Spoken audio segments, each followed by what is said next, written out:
April 29 ಹಾಗೂ 30ರಂದು ಕಲಬುರಗಿಯಲ್ಲಿ ಬಸವ ಜಯಂತಿ ಆಯೋಜನೆ ಮಾಡಲಾಗಿದ್ದು ಸಿದ್ಧತೆಗಳು ಭರದಿಂದ ಸಾಗಿವೆ ಎಂದು ಜಯಂತ್ಯೋತ್ಸವ ಸಮಿತಿ ಮುಖಂಡರು ತಿಳಿಸಿದ್ದಾರೆ. ಕಲಬುರಗಿಯಲ್ಲಿ ಸುದ್ದಿಗೋಷ್ಠಿ ನಡೆಸಿ ಮಾತನಾಡಿದ ಜಯಂತ್ಯೋತ್ಸವ ಸಮಿತಿ ಅಧ್ಯಕ್ಷ ಅಫಜಲ್ಪುರ ಶಾಸಕ ಎಂವೈ ಪಾಟೀಲ್, ಆಳಂದ್ ಬಿಆರ್ ಪಾಟೀಲ್ ಹಾಗೂ ಮುಖಂಡರು ಬಸವ ಜಯಂತಿ ಉತ್ಸವ ಸಮಿತಿ ನೇತೃತ್ವದಲ್ಲಿ ಕಲಬುರಗಿ ನಗರದಲ್ಲಿ ಏಪ್ರಿಲ್ 29 ಹಾಗೂ 30ರಂದು ಕಲಬುರಗಿಯಲ್ಲಿ ಬಸವ ಜಯಂತಿ ಆಯೋಜನೆ ಮಾಡಲಾಗಿದ್ದು 29ರಂದು ಸಂಜೆ 5:30ಕ್ಕೆ ಬೃಹತ್ ಬಹಿರಂಗ ಸಭೆ ಜರುಗಲಿದೆ.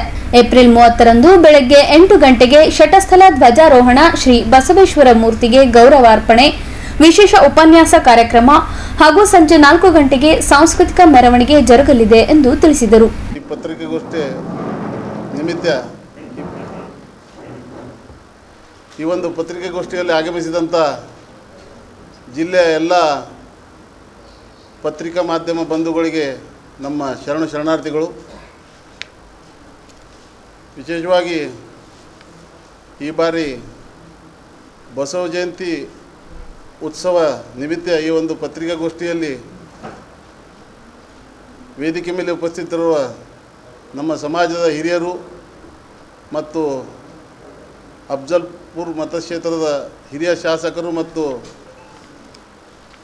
ಈ ಬಾರಿಯ ಬಸವ ಜಯಂತಿ ಜಿಲ್ಲಾ ಉತ್ಸವ ಸಮಿತಿಯ ಅಧ್ಯಕ್ಷರಾದಂಥ ಮಾನ್ಯ ಎಂ ಪಾಟೀಲ್ ಸಾಹೇಬ್ರೆ,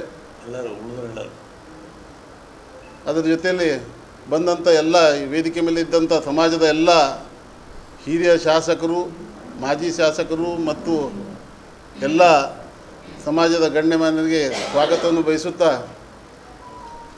ವಿಶೇಷವಾಗಿ ಬರುವ 30ನೇ ತಾರೀಕು ಬಸವ ಜಯಂತಿ ಉತ್ಸವ ಅಂಗವಾಗಿ ಒಂದು ದಿವಸ ಪೂರ್ವದಿಂದ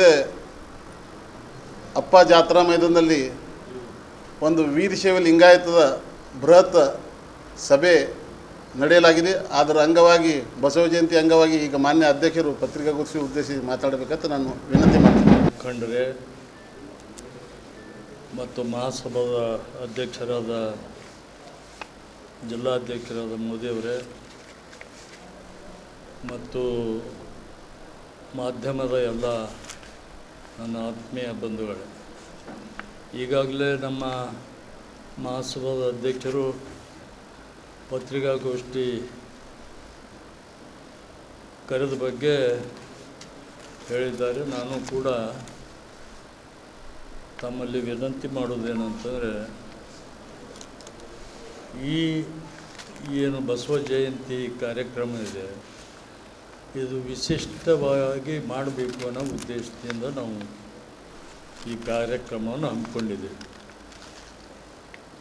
ತಾವು ಹೇಳ್ಬೋದು ಇಲ್ಲಿವರೆಗೆ ಮಾಡ್ಕೋತ ಬಂದಿರಿ, ಇದು ವಿಶಿಷ್ಟ ಅಂತಂದರೆ ಯಾಕೆ ಅನ್ನೋ ಪ್ರಶ್ನೆನೂ ಬರ್ತಿದೆ. ಇವತ್ತು ನಾವು 12ನೇ ಶತಮಾನದ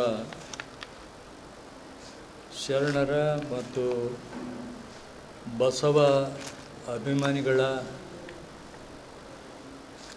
ಮತ್ತು ಬಸವೇಶ್ವರರ ನಾವು ಜಯಂತ್ಯೋತ್ಸವ ಪ್ರತಿ ವರ್ಷ ಮಾಡ್ಕೊತ ಬಂದಿದ್ದೀವಿ.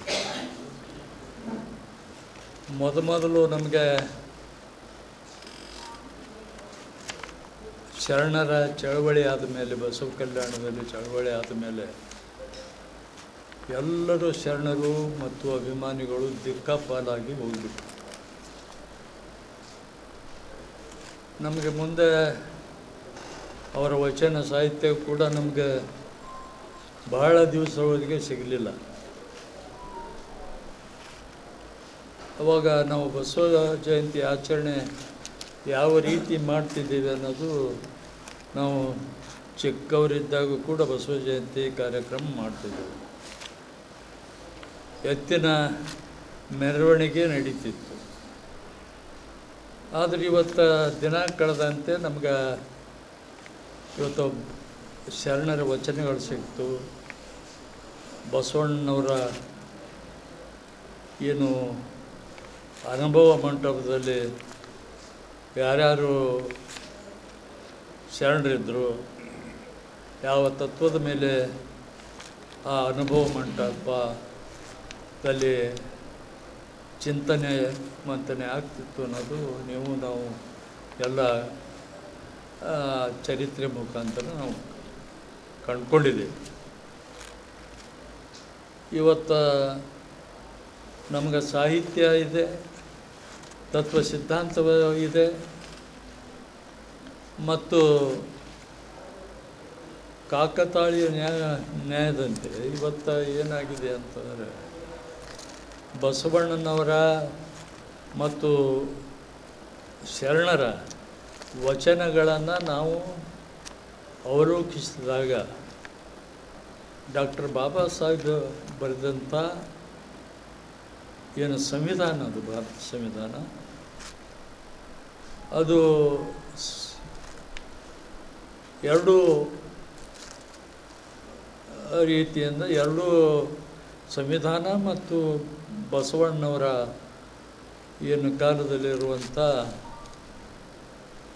ಈ ಅನುಭವ ಮಂಟಪದ ಕಾರ್ಯಚಟುವಟಿಕೆಗಳು ನೋಡಿದ್ರೆ ಸಾಮ್ಯತೆ ಕಾಣ್ತದೆ ಅಂಥೇಳಿ ನಾನು ಅಂದ್ಕೊಂಡಿದ್ದೀನಿ. ಆ ಪರಂಪರೆಯನ್ನು ನಾವು ಮುಂದುವರಿಸಬೇಕು. ಯಾಕಂತಂದರೆ ನಮ್ಮ ಸಂವಿಧಾನ ಕೂಡ ನಮ್ಮ ಪವಿತ್ರ ಗ್ರಂಥ ಇದ್ದಂಗೆ. ಭಾರತೀಯರಿಗೆ ಇದು ಸಂವಿಧಾನ ನಮ್ಮ ಗ್ರಂಥ ಇದ್ದಂಗೆ ಇದೆ.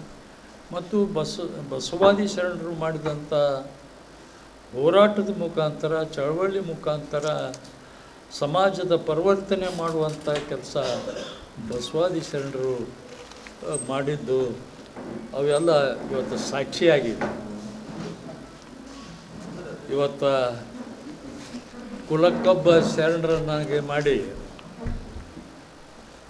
ಇವತ್ತು ಸಮಾಜದ ಐಕ್ಯತೆಯನ್ನು ಮತ್ತು ಸ್ವಾಸ್ಥ್ಯತೆಯನ್ನು ಮತ್ತು ಸಮಾನತೆಯನ್ನು ಕಂಡುಕೊಳ್ಳುವಲ್ಲಿ ಅದು ನಮಗೆ ಆ ವಚನ ಗ್ರಂಥಗಳು ಇವತ್ತು ನಮಗೆ ದಾರಿದೀಪ ಆಗಿವೆ ಅನ್ನೋದು ನಾವೆಲ್ಲ ತಿಳ್ಕೋಬೇಕಾಗಿದೆ.